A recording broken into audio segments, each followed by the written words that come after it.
புரட்சித் தலைவர் டாக்டர் எம்ஜிஆரின் நூற்றாண்டு விழாவை தமிழக அரசுடன் இணைந்து சிறப்பாக கொண்டாட திட்டமிட்டுள்ளதாக தென்னிந்திய திரைப்பட சங்கங்களின் கூட்டமைப்பு தெரிவித்துள்ளது. சென்னை 1000 விளக்கில் அந்த கூட்டமைப்பின் நிர்வாகிகள் இன்று செய்தியாளர்களை சந்தித்தனர். புரட்சித் தலைவர் டாக்டர் எம்ஜிஆரின் நூற்றாண்டு விழாவை தமிழக அரசுடன் இணைந்து சிறப்பாக கொண்டாட திட்டமிட்டுள்ளதாக இயக்குநர் பாரதி ராஜா தெரிவித்தார்.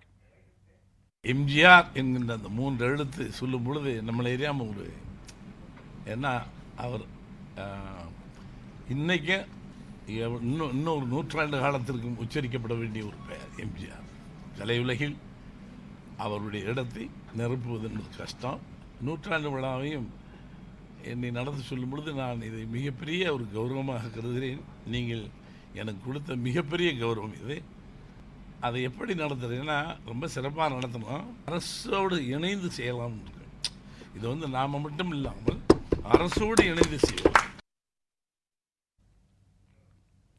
தொடர்ந்து பேசிய இயக்குநர் திரு ஆர் கே செல்வமணி, புரட்சித் தலைவர் டாக்டர் எம்ஜிஆர் நூற்றாண்டு விழா வரும் 17ஆம் தேதி சென்னை அபிராமி மஹாலில் தொடங்கப்படும் என்றும், அன்றைய தினம் புரட்சித் தலைவர் நடித்த 1000ல் ஒருவன் திரைப்படம் திரையிடப்படும் என்றும் தெரிவித்தார்.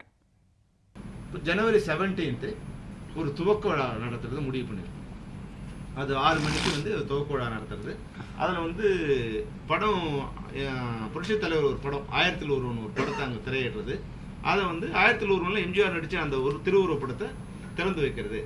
அன்னைக்கு அது தமிழ்நாட்டில் இருக்கிற அனைத்து திரையரங்குலையும் அவரோட ஒரு நினைவு பிறந்தநாள் செலிப்ரேட் பண்ணுறது. அதாவது இப்போ படங்களை தடங்கள் இல்லாமல் காலையில் ஒரு 9-10 மணிக்கு எல்லா திரையரங்கத்திலையும் அவரோட பிறந்த நாளை செலிப்ரேட் பண்ணுறது அப்படின்னு முடிவு பண்ணிருக்கோம்.